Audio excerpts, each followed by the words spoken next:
എന്റെ പ്രിയമുള്ളവരെ,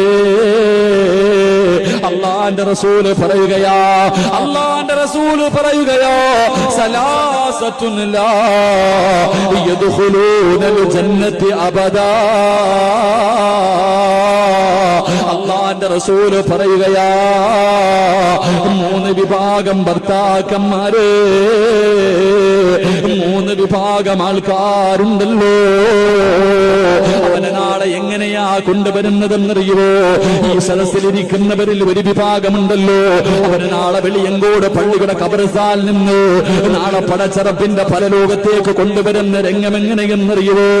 മുഖം കുത്തിയ രീതിയിലാണ് അവരെ വലിച്ചെറിച്ച് കൊണ്ടുവരുന്നത്. അവരുടെ ശരീരത്തിൽ നിന്ന് ദുർഗന്ധം അടിച്ചു വീശുന്നുണ്ട്. എല്ലാവരും അവരെ കാണുമ്പോ ഓടുകയാ. അത് മാത്രമല്ല, ലാ യദ്ഖുലൂനൽ ജന്നത്തി അബദാ. ഈ 3 വിഭാഗം ആൾക്കാർ ആര് സ്വർഗത്തിൽ കിടന്നാലും അല്ലാഹുവിന്റെ സ്വർഗത്തിൽ പ്രവേശിക്കില്ല. ആര് സ്വർഗത്തിൽ പോയാൽ 3 വിഭാഗം ആൾക്കാർ സ്വർഗത്തിൽ പോകൂല. ലോകത്തിന്റെ നേതാവ് പറഞ്ഞു തരികയാ. ആരാണെന്നറിയോ? ആരാണെന്നറിയോ? ഈ സദസ്സിലിരിക്കുന്ന ഓരോ ഭർത്താക്കന്മാരും നെഞ്ചത്ത് കൈവച്ചിട്ട് ചിന്തിക്കേണ്ട കാര്യമോ? നീ ആ കൂട്ടത്തിലുണ്ടോ? നീ ആ കൂട്ടത്തിലുണ്ടോ? അല്ലാഹുവിന്റെ റസൂല് പറയുന്ന ഒന്നാമത്തെ ഭർത്താവ് ആരെന്നറിയോ? തന്റെ ഭാര്യയുടെ രഹസ്യങ്ങളുണ്ടല്ലോ. അല്ലാഹുവേ, അല്ലാഹുവേ, തന്റെ ഭാര്യയുടെ രഹസ്യങ്ങൾ മറ്റുള്ളവരോട് പങ്കുവെക്കുന്ന ചെറുപ്പക്കാരാ, നീയാടാ പരലോകത്തിലെ ഏറ്റവും ശർറായവന്, ഏറ്റവും നശിച്ചവൻ നീയോ. കണ്ണുകുടിയനും പെണ്ണുപിടിയനും പലിശ തിന്നുന്നവനും കാഫിറിന്റെ കഥയല്ല. അല്ലാഹുവിന്റെ റസൂല് പറയുന്നു, നീ പടച്ച റബ്ബിന്റെ സ്വർഗ്ഗം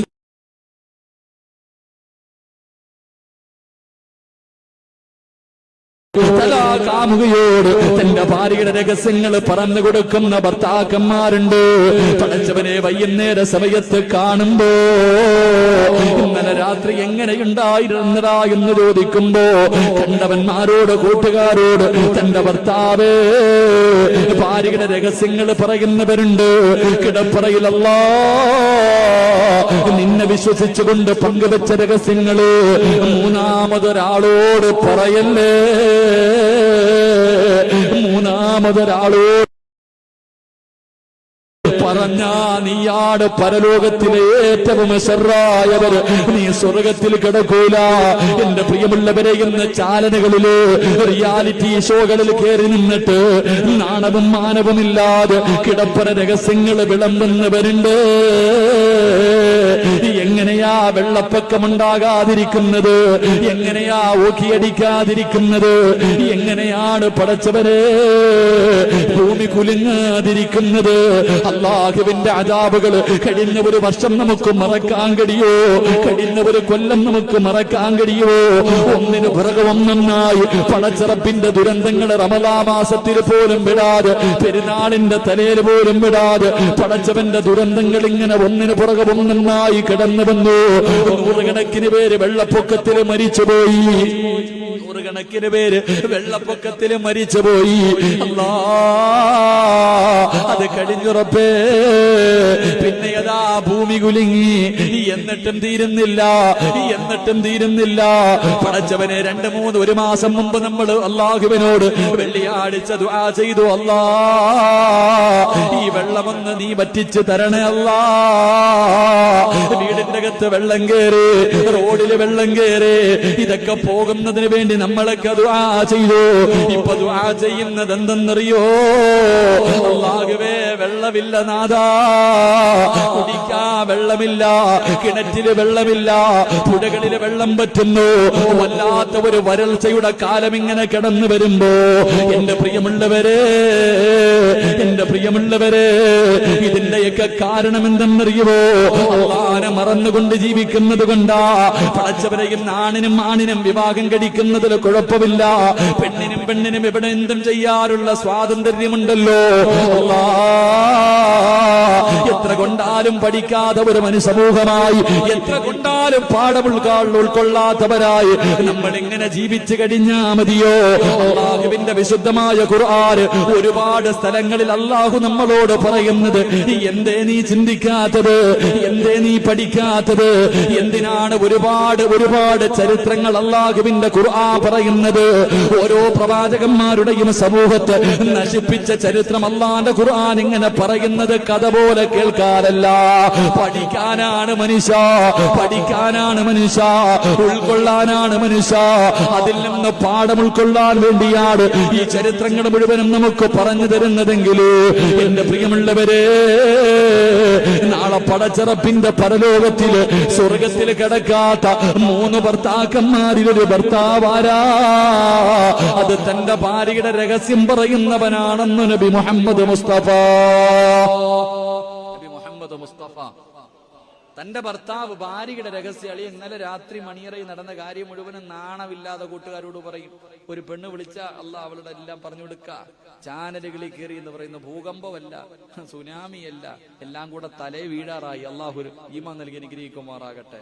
അള്ളാഹു ഈമാൻ നൽകി. ഇവിടൊക്കെ വെള്ളപ്പൊക്കം ഉണ്ടായിരുന്നു. അപ്പൊ ഇവിടെ ഒന്നും ഇല്ലല്ലേ? വെള്ളപ്പൊക്കം പത്രത്തിലും വാർത്തയിലും ടിവിയിലും കാണുന്നൊന്നുമല്ല മനുഷ്യന്മാരെ, അത് അനുഭവിച്ചവർക്ക് അറിയൂ. ഞാനൊക്കെ അനുഭവിച്ചവരാ. ഞാനൊക്കെ ചങ്ങനാശ്ശേരി പള്ളി, തിരുവല്ല, ചെങ്ങന്നൂരൊക്കെ നമ്മളവിടെ കുട്ടനാടൊക്കെ ഞാൻ വർക്ക് ചെയ്യുന്ന പള്ളിയുടെ അടുത്ത വെള്ളം ഇപ്പോഴും ഇറങ്ങിയിട്ടില്ല. അള്ളാഹു ഈമാൻ തരുമാറാകട്ടെ. പോയവർക്കെല്ലാം എല്ലാം പോയി, ഒന്നുമില്ല. ഇതിൽ നിന്ന് പാഠം എന്തേ ഉൾക്കൊള്ളാത്ത? ഇതൊക്കെ എന്തിനാ അല്ല തന്നേന്ന് ചോദിക്കുന്നവരുണ്ട്. ഇതൊക്കെ പാഠം ഉൾക്കൊള്ളാനാ. ഒറ്റ വെള്ളിയാഴ്ച ദിവസം ഈ നമ്മുടെ എല്ലാവരും എല്ലാ പള്ളികളും മനസ്സറിഞ്ഞിട്ട് ഒറ്റ നീയത്തോടു കൂടി ദുആ ചെയ്തപ്പം പെയ്ത മഴ അള്ളാഹു നിർത്തി തന്നില്ലേ? എന്തേ മനസ്സിലാക്കാത്ത? ദുആഇന്റെ മഹത്വത്തെ മനസ്സിലാക്കാത്ത? ഒരൊറ്റ വെള്ളിയാഴ്ച മനസ്സറിഞ്ഞിട്ട് ദുആ ചെയ്തപ്പം മഴ നിന്നു, ഡാമിൽ വെള്ളം കുറഞ്ഞു. എന്തേ പഠിക്കാത്ത? ഒരുപാട് ഗുണം. എന്തേ എന്നാലോചിക്ക്, നമ്മുടെ ജീവിതം എങ്ങനെയായിരുന്നു? പടച്ചോനെ അല്ലാ, കൂടപ്പുറപ്പിന്റെ വീട്ടിൽ പോലും പോകാൻ സമയമില്ല ആർക്കും. കൂടപ്പുറപ്പിന്റെ വീട്ടിൽ പോകാൻ സമയമില്ല. വെള്ളപ്പൊക്കം ഉണ്ടായപ്പോ അവന്റെ വീടായിരുന്നു നിന്റെ ക്യാമ്പ്. പാരിക്കെട്ടി അവിടല്ലേ പോയ ഒരാഴ്ച കിടന്ന്. ഇവിടെ കുടുംബ ബന്ധത്തിന്റെ വില മനസ്സിലാക്കണം. വാപ്പ ഉമ്മ, അയ്യോ ജോലി ആയത് കാരണം ഉമ്മായും വാപ്പായും കൊണ്ട് വൃദ്ധസ്ഥലത്തിൽ ഇട്ടിട്ട് ഫ്ലാറ്റുകളിലാ പോയി ജീവിച്ചേ. മാതാപിതാക്കളെ നോക്കാൻ സമയമില്ല. 2 എണ്ണത്തിനെ കൊണ്ട് വൃദ്ധസ്ഥലത്തിലിട്ട് ഫ്ലാറ്റിൽ പോയി കിടന്നു. ഫ്ലാറ്റിൽ വെള്ളം കയറിയപ്പോ ഉമ്മ കിടന്ന സ്ഥലം, ഉമ്മായും വാപ്പായും എവിടെ കിടന്ന? വൃദ്ധസ്ഥലത്തിൽ. തിന്നാൻ ഭക്ഷണം ഉണ്ടായിരുന്നു, കടക്കാൻ കട്ടിലും മെത്ത ഉണ്ടായിരുന്നു. ഇവനെ അള്ളാഹു കൊണ്ടിട്ടത് സ്കൂളിന്റെ വരാന്തയിൽ പോയി കിടക്കടാന്ന് പറഞ്ഞ അള്ളാഹ്. ഉമ്മാനെ വാപ്പാനെയും കൊണ്ട് വൃദ്ധസ്ഥലത്തിലിട്ട നീ പോയി കിടക്കടാ, അള്ളാഹ് കൊണ്ട് സ്കൂളിന്റെ വരാന്തയിലിട്ടു. അല്ലേ? അള്ളാഹു വെറുതെ ഒന്നുമല്ല, അള്ളാഹു നല്ല ചിന്തിക്കാൻ വന്ന അള്ളാഹ് പൊട്ടനൊന്നുമല്ല മനുഷ്യന്മാരെ. എന്റെ വീട്ടിൽ AC ഉണ്ടെങ്കിലേ ഉറങ്ങൂ. ഡബിൾ കോട്ട്, കത്തിലും മെട്ട, അല്ലേ? കരണ്ട് പോയ ജനറേറ്റർ, കൊതുക് തിരി. സ്കൂളിന്റെ വരാന്തയിൽ പോയിട്ട് ഇട്ടിരുന്ന ഷാള് ഉരിഞ്ഞ് ഉടുത്ത മുണ്ട് ഉരിഞ്ഞിട്ട് കിടക്കാൻ പഠിച്ചു നമ്മളൊക്കെ, അല്ലേ? ഹോട്ടൽ ഫുഡ് മാത്രം, മന്തി ബിരിയാണി ഇറങ്ങത്തുള്ളൂ. ഓരോ വണ്ടി വരുമ്പോഴും നോക്കും ഭക്ഷണം വല്ലതും കൊണ്ടുവരുന്നു. അല്ലാ പഠിച്ചില്ല, അല്ല പഠിപ്പിക്കുക. അല്ല ആരാ പഠിപ്പിക്കും? പടച്ചവൻ. അള്ളാഹു പാഠം ഉൾക്കൊള്ളാൻ ഭാഗ്യം തരുമാറാകട്ടെ. അഹങ്കാരത്തിനൊരു കുറച്ചിലുമില്ലല്ലോ. അതുകൊണ്ട് പാഠം ഉൾക്കൊണ്ട് അള്ളാഹുവിന് ഇഷ്ടപ്പെടുന്ന രീതിയിൽ ജീവിക്കുക. അള്ളാഹു ഈമാൻ തരുമാറാകട്ടെ.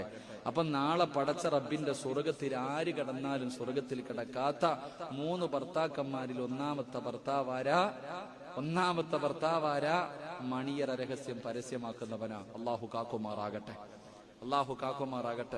നിർത്താറായോ?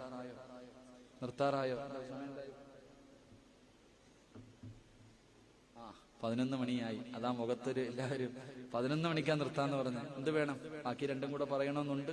2 ഭർത്താക്കന്മാരെ കൂടെ പറഞ്ഞിട്ട് ദുആ ചെയ്യണമെന്നുണ്ട്. നിങ്ങൾ ഇരിക്കുമെങ്കിൽ പറയാം, ഇല്ലെങ്കിൽ നിർത്താം. എന്ത് വേണം? പറയണോ? കേൾക്കണമെന്ന് ആഗ്രഹമുള്ള ഒരു കൈവക്കിക്ക്. സിമെന്റ് ചോദിക്കുമ്പോഴും ഇതുപോലെ പൊക്കണം കേട്ടാ. ഞാൻ കുറച്ച് സിമെന്റും കമ്പിയൊക്കെ ചോദിക്കും, അപ്പോഴങ്ങ് പൊക്കിക്കോണം ഇതുപോലെ. അള്ളാഹു ഈ മുഖത്ത് കണ്ട പുഞ്ചിരി മരിച്ചു കിടക്കുമ്പോഴും നിലനിർത്തി തരുമാറാകട്ടെ. 3 സ്വലാത്ത്. സല്ലല്ലാഹു